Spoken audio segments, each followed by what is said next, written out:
Hello friends, welcome to my channel Civil Stuff by Wahid. And today we'll try to discuss regarding the design of fillet welded joints. Coming to what are these joints? Okay, these joints are nothing but a connections which are also called as a fasteners, mechanical fasteners. These are mechanical fasteners. Okay, and this can be done by using the mechanical or molecular forces. Any joint can be made by using mechanical or molecular forces. And coming to what comes under the mechanical forces means, here you can see the riveted and the bolted connections are the mechanical forces jointed. And the molecular forces are nothing but welded and soldering. Okay, you will be using in electrical like that. First of all, we'll see what is this riveted joint. Next, we'll go further to our topic welded joints. And coming to the riveted joints, here in riveted joints, you will be having a shank and top, you will be having one head. On this one, you can go for either lap joint or butt joint. With this head and shank, you can go for lap joint and butt joint. First of all, what do you mean by a lap joint and what do you mean by a butt joint? If I go for a lap joint, there will be in same plane, but axis will be parallel to each other. They won't coincide. The axis of plate 1 and axis of plate 2 will not coincide with each other, but lie in same plane. They overlap. This is nothing but overlap. So for making lap joint for a riveted, the only extra thing you are supposed to do is first you have to make a hole through this one and you have to run a shank through it and hit it, and this extra part should be hitted again hammer so that it will be locked. That is a lap joint. Coming to the butt joint, two plates which are going to join will be lying in the same plane, and axis of both plates will be coinciding with each other. And in case of riveted joint butt joint, two extra plates are to be provided for making the butt riveted joints. Okay, because of this one, the main disadvantage is going to happen is its weight of the joint is going to increase. Because of extra things we are putting, the weight of the joint will be going on increasing. And the main advantage of this riveted joint or bolted joint is that you can make some cold connections, means no heating or no fusion is required for making the joints as that of required in the welded connections. Because of making separate hole and fixing and hitting all these, it is a time taking process. Okay, and it is unable to use where some clear workspace is not available. Suppose if at any corner I am going to join, I want to join this corner like this. Here if I want to join, where I can't move my hand even. So if clear workspace is not there, you cannot adopt the riveted or bolted connections. This is the brief regarding the welded joint. Next we'll see what is a welded joint. Generally, welded joint, it is the process of joining two metals either overlap or butt joint or corner joint or edge joint, like that. I will show you the figures. So it is a process of joining two metal pieces of creating some what we call as a strong metallurgical bond between them by fusion. Fusion is nothing but heating, and after cooling, that bond is established, is known as a welded joint. Okay, this is the process. And because of this fusion, this is some of the advantage here. Disadvantage, I'm sorry, this is the disadvantage because of the fusion developed, temperature increases in the surrounding area of the material where we are going to weld. Because of the what happened, residual stresses will be developed. Residual means what? Some permanent stresses will be developed inside because of the temperature stresses is going to increase, because we all know that metal is low resistance to fire. And one more thing is, we are not providing any extra strands, just like you are provided in the butt joint. So weight of a joint is reduced, and more efficiency, as no holes are made, and more rigid, and it can make airtight and watertight seal. Fatigue strength of joint is also more. Yeah, already came across this word fatigue. It is nothing but some reversal of stresses that may occur n number of times, and the appearance will be neat compared to this one. And coming to the types of welds, there are so many types. I will be discussing only 5 to 6 here. First one is butt weld, lap weld, slot weld, plug weld, edge weld, corner weld. Now we will be going deep in this one, lap weld. I will be discussing in the latter. Now we'll see slot weld. What is this slot weld? Even if our time permits, I will share the images of this slot weld, plug weld also. And slot weld here is, suppose if I want to join two members. For that, what I have to do is, the member which I am going to join at the top member I will be making one hole. The top member I will be making hole, and I will be placing like this, and to the periphery of this one, this red color mark, I will be welding it. So that type of weld is nothing but called as a slot weld. Okay, that is long elongated hole is made and welded around the periphery, inside periphery will be making, so that you won't see the welding marks anywhere outside, only inside periphery will be done. So because of that only appearance will be good. And coming to plug weld, here also just like same as that of a slot weld, but only thing is there has been done elongated hole has been done. Here n number of holes are made on the upper member which you are going to connect, and in that a welding filler material will be placed. After cooling, it will be fixing up to the bottom plate. This is regarding a what? Plug weld. Coming to the butt weld, I said you butt weld is nothing but it is also called as a groove weld, which is made connecting edge to edge. Suppose one member is there, another member is there, I will be connecting like this. Okay, this is edge to edge, this is overlap like that. Okay, so this is what? Edge to edge. Okay, which lie in the same plane, Now where you can see this butt weld is in the pipe fixings. Suppose our water main line will be going, okay, they will be fixing like this, and they will be giving some washer from outside. After sealing, they will be giving washer on outside. Why they won't be going extra grooving inside means some problem will be there in the pressure of the water. That is the reason they will be keeping in the same plane, and they will be doing the welding. Okay, and some leakage, porosity chances may occur. This is one of the disadvantages. And in the case of a plate girder, flange extensions, you will be using this butt weld. And there are different types of butt welds. One is single V, single groove, double V groove, and U-shaped, and n number of there are there, but I am using only these things. When if I come for this one, if the plate is very thinner, for if I am using thinner plates, I can go for single V-shaped butt weld. If the plate is thickness is higher, if I want to connect two thicker plates, then I have to go for double V, and this is as usual is based upon the requirement we will be going.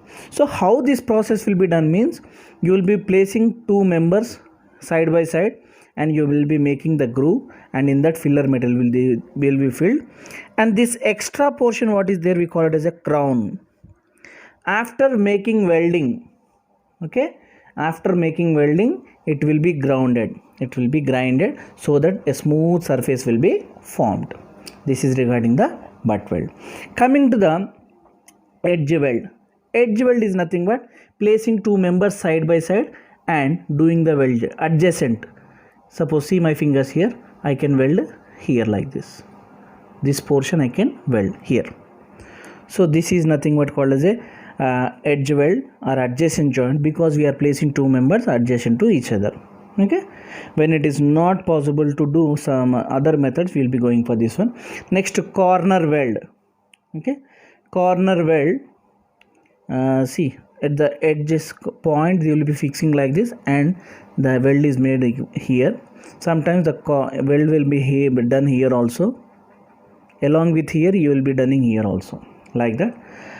And some box fabricating we will be using in case of box fabricating, means inner side I should get perfect square, outer side it may go like this.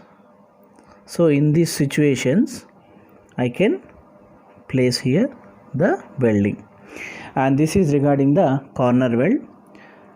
We are very much interested in knowing regarding the lap joint, because as per our syllabus we have only fillet weld.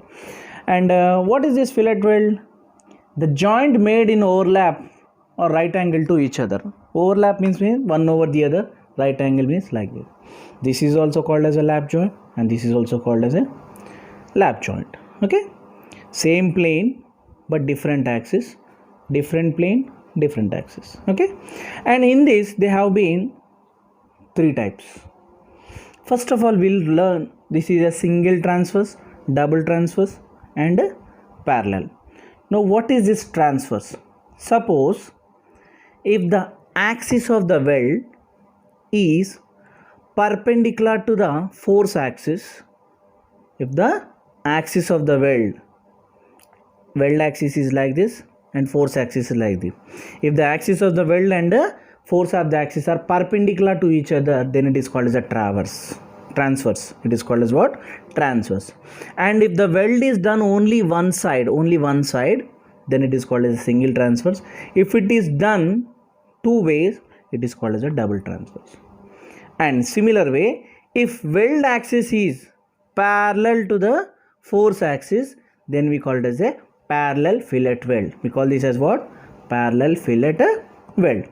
Now moreover, you keep in mind that every time when you are going to find out, we'll be asking about the design shear strength of the weld. But see here, a weld joint can be failed in shearing and tensile stresses are developed in the weld. Why are not bothered about the tensile means tensile criteria is much less compared to the shearing, because two members are overlapped each other and a force is applied. The force will be in the opposite like this. So this is nothing but shearing. So the failure pattern will be morely in a shearing only. That is the reason design shear strength of weld will be calling. Okay, and see, based upon the loading conditions also, you will be having symmetrical loading and unsymmetrical loading. Now what is this symmetrical loading means? Suppose a bottom member is there, bottom plate is there, whose centroid will be here somewhere, suppose for example here, and the centroid of this one is, if the centroid of the bottom plate and the top plate lies in the same line, it is called as a symmetrical loading. If it is not so, it is called as unsymmetrical loading. In what conditions we call it as symmetrical means, example any flat plates like that. Unsymmetrical means what? Any angle sections, because suppose if I take a gusset plate, the centroid of this gusset plate will be here, and the centroid of the angle section will be some variable which do not lie in the same plane. That is the reason we call it as a unsymmetrical section. And moreover, because of this weld being parallel to the axis, this will be weaker. The strength compared to these two will be very, very less. How much less means it will be weaker than 1 and 2 by 17%. Now out of these three methods of lap joints, this will be having more strength. Joint strength will be much higher because area of weld has been increased.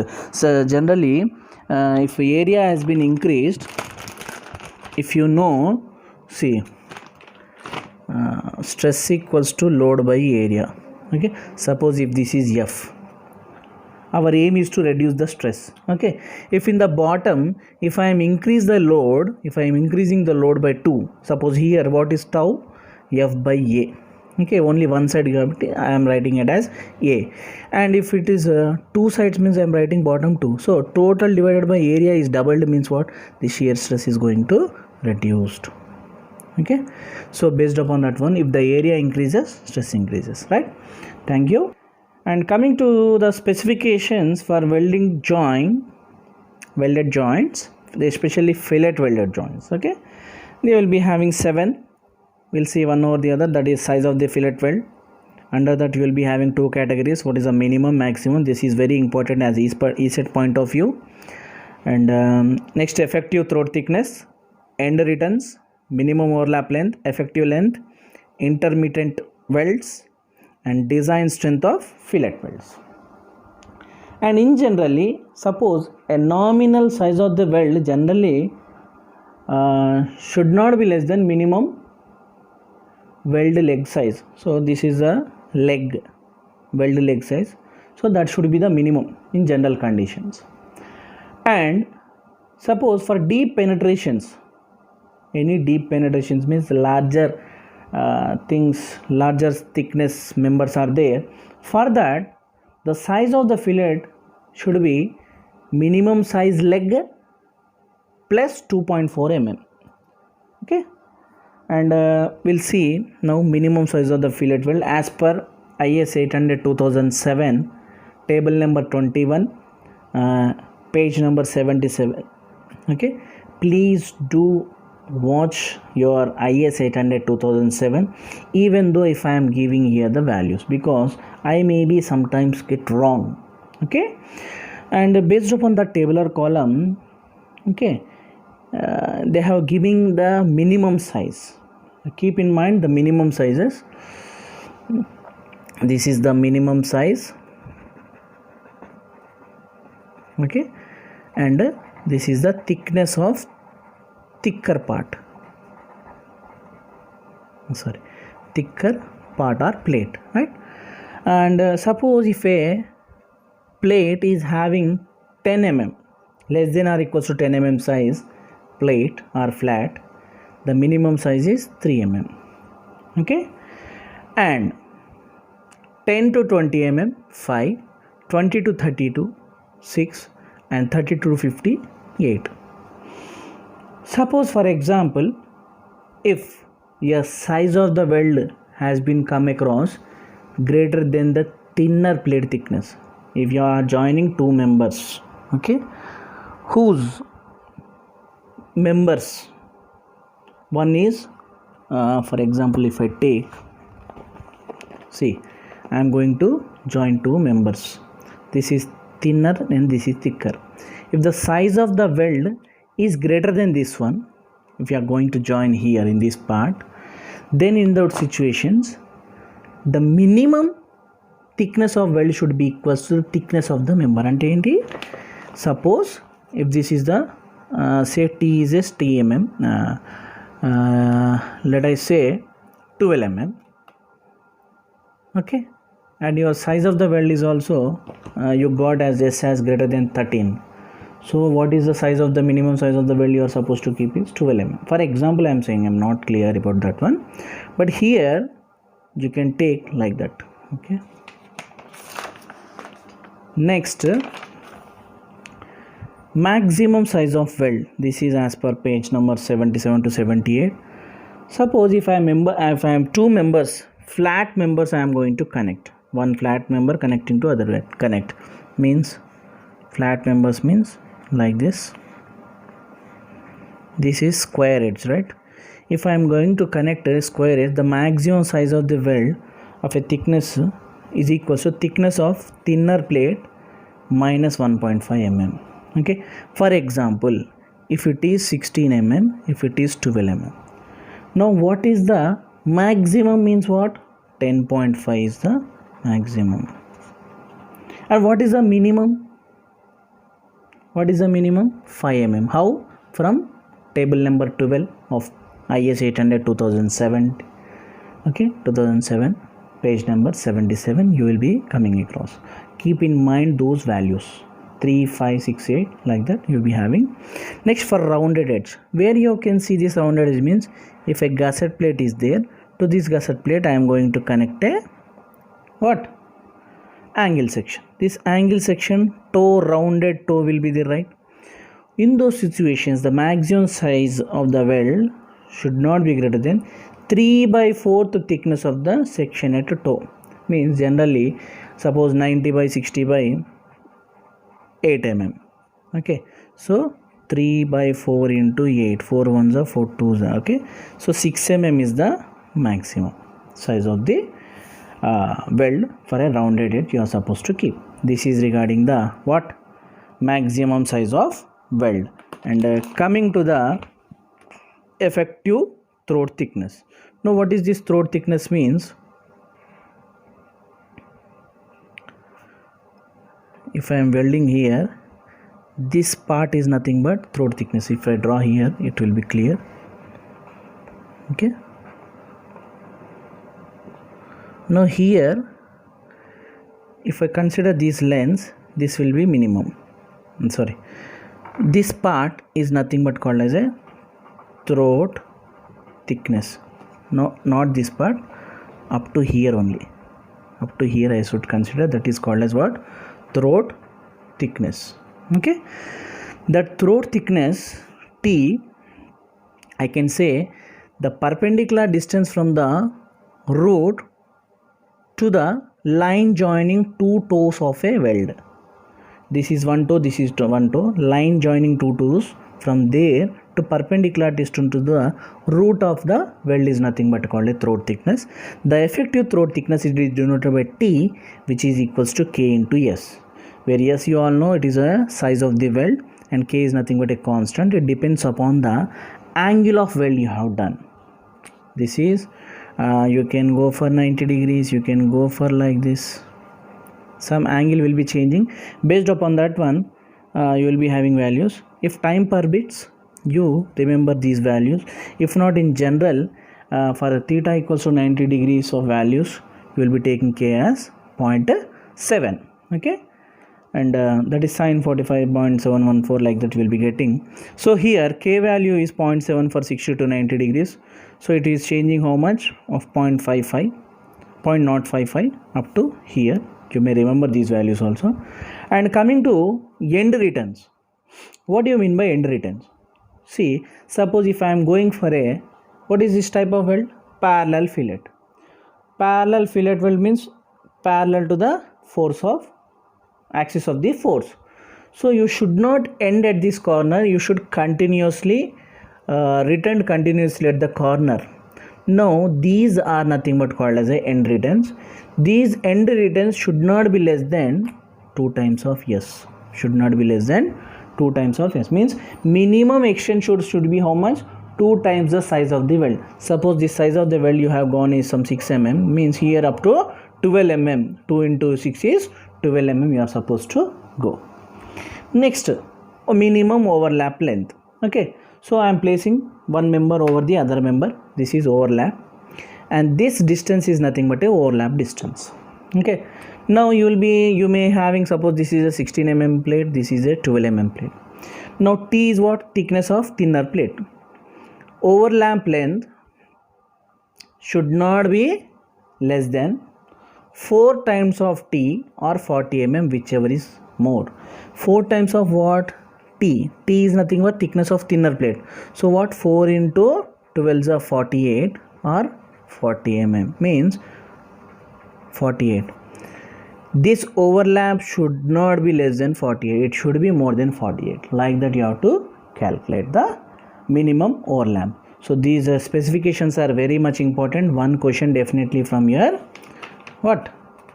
Welded connections. And coming to the effective length. Generally, if this is a member, I am going to connect this member. Okay. So you consider here up to here only. And this is the actual length of the width I am going to connect.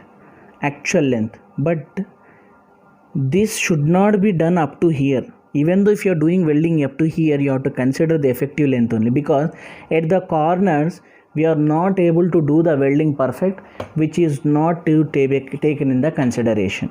I think you got my point. If a member is there, I am going to connect this member, okay, like this or like this, for example.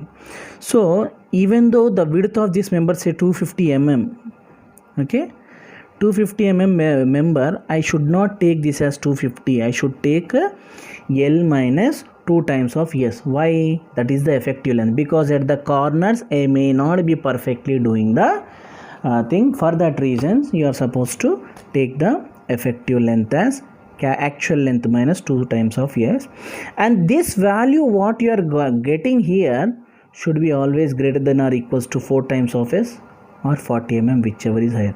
Definitely it will be getting, suppose for example if you are getting 6 mm and actual length is 250, so 250 minus 2 into 6 means you will be getting how much? Around 238, right? 2 into 6 are 12, 238, and 4 into 6 are 24 or 40. So 238 greater than 40, so it is okay, right? Like that the effective length can be known. Next, what do you mean by intermittent weld? Just like intermittent what you call fasting. So here a member connected over the one more member just by having stitching type alternate. It may be a parallel or it may be a staggered, okay. So without running the weld continuously, giving some gaps is nothing but called as a intermittent weld. So, and the length of should not be less than 4 times the size of the weld or 40 mm, whichever is more, means this one, okay. Suppose same 2440 means this length should be 40. Again this spacing, this is clear spacing, it depends upon the member you are going to use. For example, if I am using this member for a compression, 12 times of T or 20 mm, whichever is less, and if I am using this for a tension, 16 times of T or 200 mm, whichever is less for tension member. Like that you will be designing the intermittent weld. And coming to the design strength of fillet weld, generally what? Strength equals to stress into area, okay. Strength equals to stress into area. This is what, okay, stress into area. This is area and this is the stress, okay. Now area means what? This is the effective length into T is means K into S, 0.7 into S, this is L, 0.7 into S into FWD. Now what is this FWD? Means what? Design stress, okay. FWD equals to FWN by gamma m naught. What is this FWN? Nominal shear strength. Now where you will be getting this nominal shear strength? Ultimate shear strength by root 3. What is this ultimate means? See here, smaller of ultimate strengths of weld and parent material. The member which you are going to calculate, that metal's strength versus the weld material.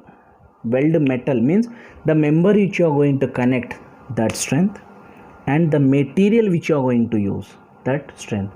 Based upon that one, smaller one should be considered, okay.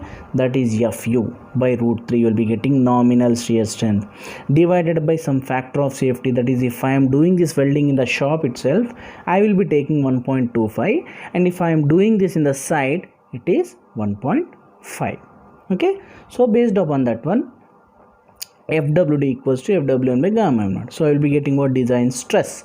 This stress multiplied with the area, I will be getting the design strength. Thank you for watching my video. Please subscribe, do like and share and comment for more updates. Thank you. All the best.